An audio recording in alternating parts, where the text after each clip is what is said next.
Plus I2 plus I3 is equal to 0। I1 कितना है? I1 कितना है बोलिए? इस रेजिस्टेंस का PD कितना है? 3 minus V upon 10। Sir I1 0.5 और सर I2 0 फिर I3 0.5 माइनस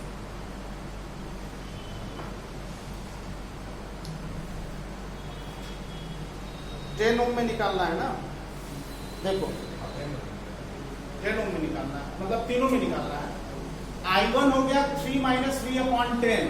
I2 कितना हुआ? इस रेजिस्टेंस का PD कितना है? 0 माइनस 0 ये वाला टर्मिनल 0 पर, ये वाला टर्मिनल V पे, तो 0 माइनस V अपॉन 6। समझ में आ रहा है ना? क्लियर है? इस वाले रेजिस्टेंस के क्रॉस कितना PD है? 4.5 ये टर्मिनल 4.5 पे, ये टर्मिनल V पे, तो 4.5 माइनस V अपॉन 3 बराबर 0। V कितना आया बच्चों? V नोड पोटेंशियल कितना आया? 3 वोल्ट आ रहा है ना? नोड पोटेंशियल कितना आ रहा है? इसको सॉल्व करने से 3 वोल्ट आ रहा है, 3 वोल्ट आ रहा है। I1 कितना है? 0। अरे I1 0 ही तो है, 3 माइनस 3। I1 की वैल्यू 0 हो गई है। मान लो ये ऑब्जेक्टिव है और I1 पूछ दिया, तो 0, 0.1, 0.2, 0.5, तो 0 टिक कर देंगे। I2 कितना है? ये वैल्यू आप यहां पुट कर दो, तो माइनस 0.5। माइनस का क्या मतलब है? कि मैंने जो करंट का डायरेक्शन लिया है वो गलत है, करंट रिवर्स होगी, यही मतलब है ना इसका। तो इस तरफ 0.5 होगी बच्चों। I3 कितना है? ये वैल्यू आप यहां पुट कर दो, तो 0.5 प्लस आ रही है, मतलब 0.5 एम्पियर की करंट इधर जाएगी, 0 करंट है, और इधर 0.5 की करंट जो है ये जाएगी, सीधे निकल जाएगी। 0.5 एम्पियर की करंट सीधे, ये करंट ऐसे सीधे निकल जाएगी, इस ब्रांच पे बटेगी ही नहीं। मेथड समझ में आ गया? Is this clear?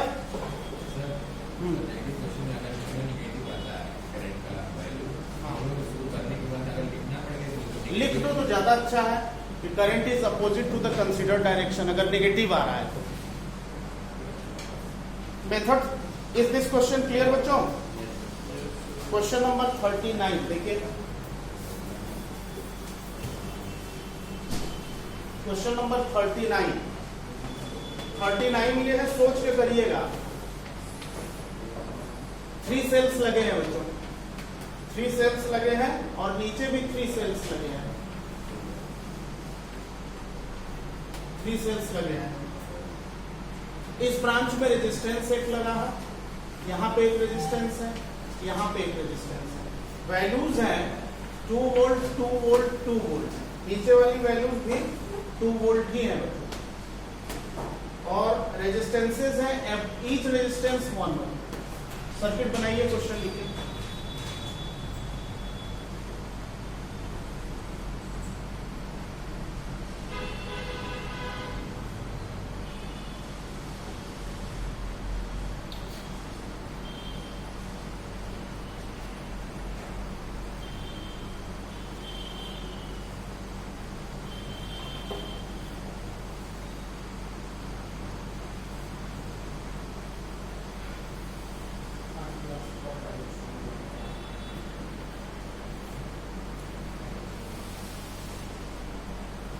लिखो बेटा, find current in each resistance, find current in each resistance.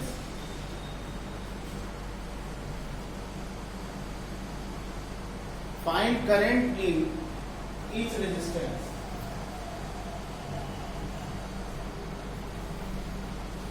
बोलो बच्चों, सोच के बताइए, इन तीनों रेजिस्टेंस पे कितनी करंट है?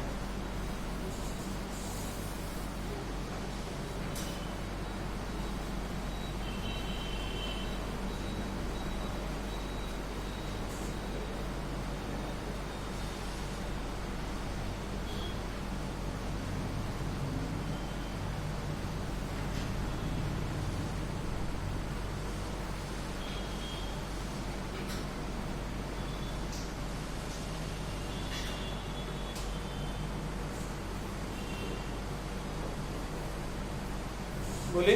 देखो बच्चों ध्यान सुनो,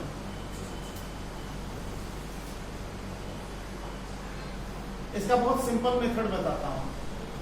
व्हीटस्टोन ब्रिज कॉन्सेप्ट यूज करते हैं, P by Q R by S के बराबर है, तो इस ब्रांच में करंट जीरो, ठीक है ना भाई। P by Q R by S के बराबर है, तो इस ब्रांच में करंट जीरो। इसमें करंट अगर I1 है तो जीरो है। P by Q R by S के बराबर है, तो इसमें करंट I2 जीरो, ठीक यही है ना। इस ब्रांच को हटा दिया बेटा, क्यों हटा दिया? क्योंकि इस ब्रांच में करंट जीरो है, तो ब्रांच को सर्किट से, रेजिस्टेंस को सर्किट से हटा दिया, इसको भी हटा दिया। क्लियर? Is this clear? इस रेजिस्टेंस में कितनी करंट है?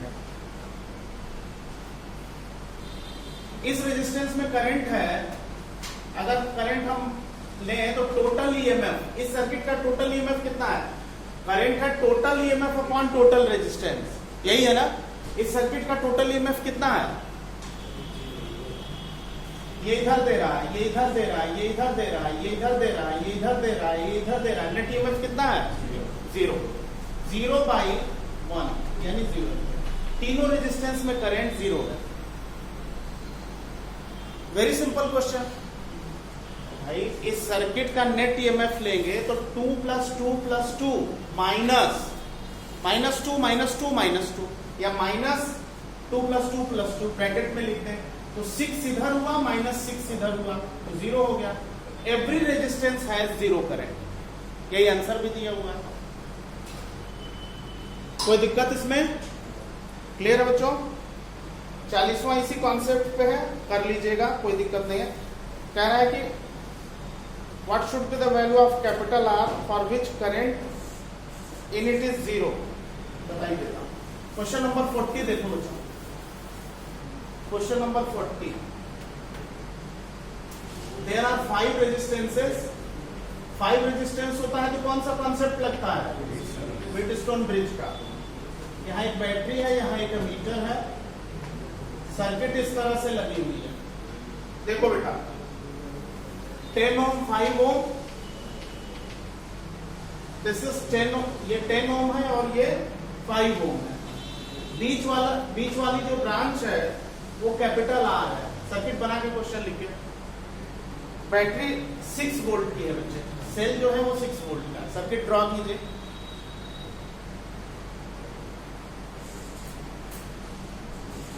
लिखो बेटा, क्वेश्चन लिखो।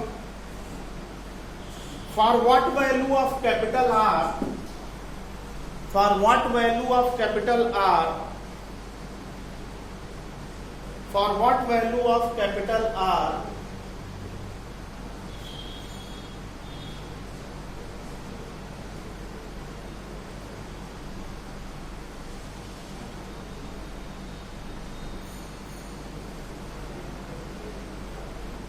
current in it is zero, current in it is zero. For what value of capital R, current in it, it का मतलब कैपिटल R, ब्रैकेट में लिख लो, current in capital R is zero, current in capital R is zero. Question समझ में आया बच्चों? इस circuit में कैपिटल R की वैल्यू कितने ओम की होगी कि इस ब्रांच में करंट जीरो होगी? क्या आंसर है? देखो बेटा P बाई क्यू कितना है? 2। R बाई एस कितना है? तो इस ब्रांच में करंट कितनी? कैपिटल आर की कोई भी वैल्यू हो भाई, कैपिटल आर की कोई भी वैल्यू हो, इस ब्रांच में करंट हमेशा जीरो होगी। तो आंसर क्या है?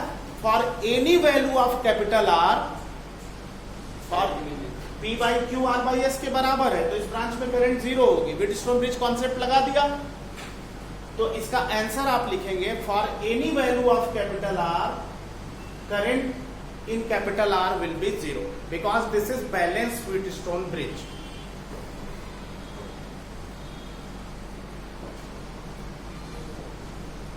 क्लियर?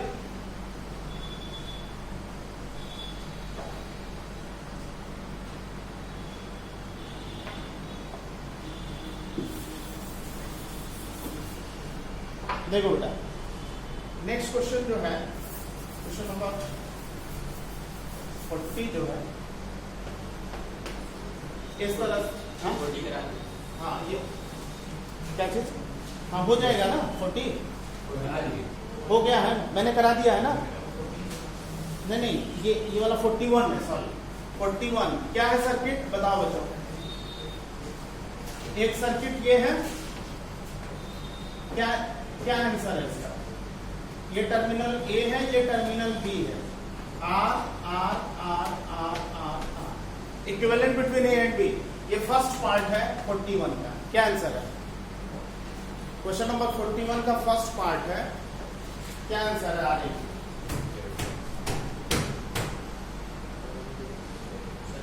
कौन सा कॉन्सेप्ट लगेगा इसमें, व्हीटस्टोन ब्रिज का, ठीक है, R/2। इसमें व्हीटस्टोन ब्रिज की ब्रांचेस पहचानो। ये वाली ब्रांच क्या है, P है। व्हीटस्टोन ब्रिज का कॉन्सेप्ट मैंने आपको बताया था कि यहाँ पे ये ब्रांच P, ये Q, ये R, ये S और ये गैल्वेनोमीटर ब्रांच है, यहाँ बैटरी, यहाँ सेल लगा हुआ, ये व्हीटस्टोन ब्रिज होता है। कंडीशन क्या बताई थी, अगर P/Q R/S के बराबर है तो गैल्वेनोमीटर में कोई डिफ्लेक्शन नहीं मिलेगा, यानी इस ब्रांच में करंट जीरो होगी। इसको हम कहते हैं बैलेंस व्हीटस्टोन ब्रिज। क्या बोलते हैं इसको, बैलेंस व्हीटस्टोन ब्रिज, यही बताया था बच्चों। अब हम यहाँ देखेंगे, ये टर्मिनल A है, ये टर्मिनल B है, ये इनिशियल और ये फाइनल टर्मिनल है। तो यहाँ पे PQ ब्रांच कौन सी होगी, ये टर्मिनल A है तो PQ ब्रांच कौन सी होगी, ये वाली P होगी, ये वाली Q होगी, very good, PQ। RS branch कौन सी होगी, P के साथ जो लगी है वो ब्रांच हो गई R, और Q के साथ लगी हुई ब्रांच जो है, यानी लास्ट पॉइंट ये Q है तो ये S हो जाएगी। G कौन सी ब्रांच है, G ब्रांच कौन सी है, PQ के जंक्शन को RS के जंक्शन से जोड़ने वाली ब्रांच को G। PQ का जंक्शन ये है, RS का जंक्शन ये है, ये ब्रांच G। अब कैसे करेंगे, देखेंगे कि P/Q कितना है, P/Q कितना है, R/R यानी 1, P/Q R/R 1 है, और कैपिटल R/S, कैपिटल S कितना है, R/R, ये भी 1 है। तो P/Q R/S के बराबर है बच्चों, भाई P/Q R/R यानी 1 है, कैपिटल R/कैपिटल S R/R यानी 1 है, और ये कंडीशन अगर सेटिस्फाई होती है तो क्या होता है, गैल्वेनोमीटर वाली ब्रांच में करंट जीरो हो जाती है, यही बताया था ना। तो जब इस ब्रांच में करंट जीरो हुई तो फिर हम इस ब्रांच को क्या कर देंगे, सर्किट से रिमूव कर देंगे, इसको हटा देंगे। अगर इसको हटा देंगे बच्चों तो ये दोनों रेजिस्टेंस आपस में, बोलो, ये दोनों रेजिस्टेंस आपस में, ये दोनों रेजिस्टेंस आपस में सीरीज, 2R और R सीरीज में 2R, R और R सीरीज में 2R, 2R और R पैरेलल में कितना आ जाएगा, R/2। 2R पैरेलल में R आया, 6 और 6 पैरेलल में 3 आया, क्लियर। 8 और 8 पैरेलल में 4 आया, 2R और 2R पैरेलल में R आ गया, ये R और ये R आपस में पैरेलल में, तो R पैरेलल में कितना आएगा, R/2। तो आंसर, इस सर्किट का आंसर है बेटा RAB कितना हो जाएगा, R/2, ये आंसर। ये तो क्वेश्चन नंबर 41 का फर्स्ट पार्ट है जो कि बुक में दिया हुआ है, ठीक है। इसी का सेकेंड पार्ट है, इसका आंसर बताओ तुम लोग। Is this question clear to everyone, सब लोग क्लियर है। इसी का सेकेंड पार्ट देखो बच्चों, सेकेंड पार्ट जो है वो इस तरह से है, क्वेश्चन नंबर 41 का सेकेंड पार्ट इस तरह से बेटा देखो, एक रेजिस्टेंस यहाँ है, एक रेजिस्टेंस यहाँ, और एक रेजिस्टेंस यहाँ पे लगा हुआ है, दिस इज अनदर रेजिस्टेंस, और फिर यहां से इस तरह से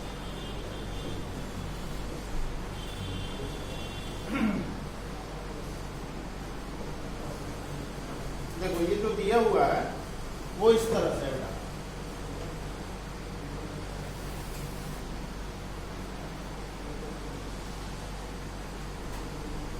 इस तरह से, ये वाला रेजिस्टेंस यहाँ आके लग जा रहा है, ये वाला रेजिस्टेंस यहाँ से,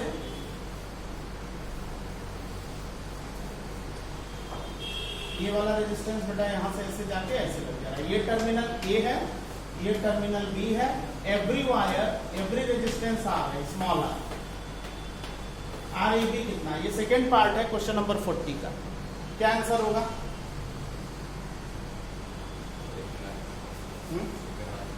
बताओ क्या आंसर है?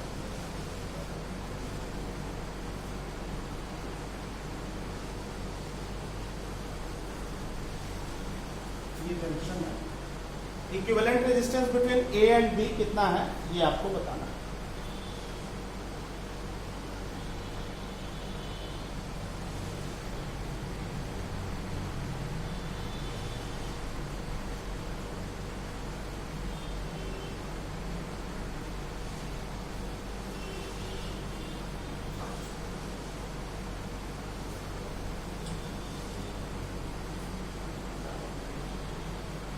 डन बेटा, ड्रॉन। आर ए बी आपको निकालना है, find equivalent resistance between A and B. देखो बच्चों, मैंने आपको बताया था कि अपर पार्ट और लोअर पार्ट एक दूसरे के मिरर इमेज है। हाँ, ये जो अपर पार्ट है सर्किट का, वो लोअर और लोअर पार्ट है, दोनों एक दूसरे के मिरर इमेज है। ठीक है, ये जंक्शन इक्विपोटेंशियल है क्योंकि हर रेजिस्टेंस सेम है। तो इस जंक्शन को मैंने मेथड क्या बताया था, ब्रेक करके ये wire as it is connect होगा, ये इस तरह से कनेक्ट होगा। अभी भी दोनों पोर्शन मिरर इमेज है। इसकी मिरर, इसके सामने मिरर, अगर मान भाई ये दोनों एग्जैक्टली एक दूसरे के सिमेट्रिकल और मिरर इमेज है या नहीं है? अब ये दोनों रेजिस्टेंस हो गए सीरीज में बच्चों, ये दोनों सीरीज में कितना हुआ? 2R। आर और आर सीरीज में कितना हुआ? 2R और R पैरेलल में 2R/3। भाई 2R और R पैरेलल में 2R/3, कोई डाउट इसमें? 2R into R upon 2R plus R, तो 2R/3। अच्छा, अब देखो बच्चों, अगर इस रेजिस्टेंस को मैं हटाता हूं तो यहां पे मुझे क्या लिखना पड़ेगा? 2R/3। कोई डाउट? किसी कोई डाउट इसमें? अगर मैं ये वाला रेजिस्टेंस हटाता हूं बच्चों दोनों, तो यहां मुझे कितना लिखना पड़ेगा? 2R/3। अब ये तीनों सीरीज में, ये दोनों सीरीज में, ये तीनों सीरीज में, और तीनों ब्रांच आपस में पैरेलल में। भाई this 3 are in series, in series, in series, are in parallel to each other. Solve करके बताइए कितना आएगा? इन तीनों को सीरीज में ले लिया तो R plus 2R/3 plus R कितना आया बच्चों? 8R/3। 8R/3 ऊपर का और 8R/3 नीचे का, और बीच वाला 2R। ये और ये पैरेलल में कर लो बच्चों। देखो 8R/3 पैरेलल में 4R/3 आएगा। कोई डाउट इसमें? भाई 8R/3 पैरेलल में 4R/3 क्लियर। 4R/3 और 2R पैरेलल में कर लो। 4R/3 और 2R पैरेलल में कर दो। 4R/3 into 2R और 4R/3 प्लस 2R कितना आया बच्चों? ये आंसर है 4R/5। 4R/5 ये आंसर है।